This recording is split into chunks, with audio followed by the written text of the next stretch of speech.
Scientists can induce out-of-body experiences without drugs. This discovery could lead to better treatments of PTSD, borderline personality disorder, and epilepsy. Feeling centered and in control of your body is part of being human that we take for granted in our daily lives, but for millions of people suffering from post-traumatic stress, epilepsy, and another neuropsychiatric condition, this sense of self can slip out their hands in moments of disassociation. These disassociation states, which are often described as out-of-body experiences, are not inherently harmful in themselves, but they can be extremely disorienting and affect a person's quality of life. And even stranger than these moments is that scientists do not have a good understanding of how or why these states occur. But new research published this September, in the journal Nature may have just gotten closer to figuring it out than ever before. Using mice, a human, and some advanced brain scanning technology, this new knowledge could bring us closer to targeting treatments for PTSD and epilepsy. Starting with what we know, while scientists did not know exactly what in the brain causes dissociative states, they did know that certain drugs like ketamine could also induce these states. So to start, the researchers wanted to look into the brains of mice to see what was happening with ketamine when it sent them into the mouse equivalent of a dissociative state.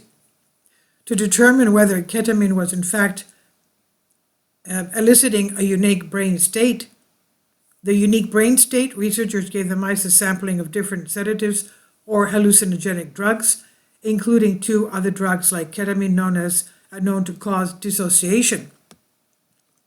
The brain activity of these drugged mice showed electric oscillations in part of the brain called the retrosplenial cortex, an area of the brain responsible for memory and navigation.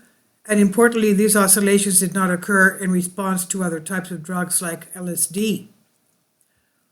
On a closer look, the researchers saw that these low-frequency oscillations were restricted to just a small part of the retrosplenial cortex.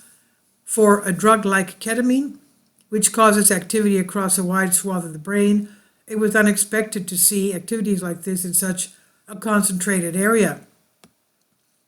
A stimulating time. To determine if these specific brain patterns and the dissociative states were actually connected, the researchers tried to elicit this response in the mice without ketamine using neural stimulation. Since mice can't actually express to scientists whether they're experiencing a dissociative state, the researchers went off their responses to physical indicators like feeling their paws touch a hot plate but not licking them to cool down instead. In these undrugged mice, scientists modified two proteins in the retrosplenial cortex to be sensitive to light and exposed them to alternating blue and yellow light as stimulation. When exposed to these lights, the mice displayed the same blunted responses to stimuli as they had when under the ketamine-induced state. But what does that mean for humans? In a pattern with pre-existing electrode implants in their brain, the research team stimulated an analogous part of the human brain and found they were able to reliably stimulate a dissociative state. Future implications? In addition to being an exciting discovery in itself, the researchers are also hopeful that further exploration of dissociative experiences in humans could lead to new targeting treatments for disorders that cause them, including PTSD, borderline personality disorders, and epilepsy.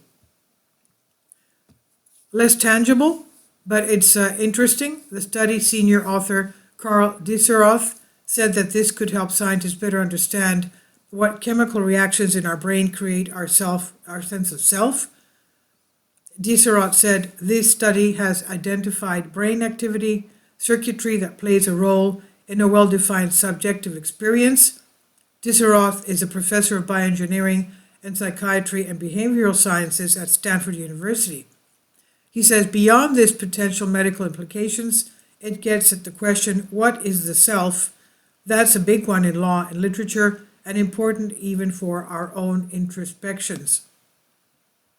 And this is on Collective Spark by Sarah Wells on Freethink. Please leave your comments. Thank you for your support. Kindly support my Patreon account. The daily posts are 5 videos daily, and they are totally different from what I have on my YouTube channel. Thank you so much for your support and that you find all my content so interesting. You'll find the Patreon account details in the description box.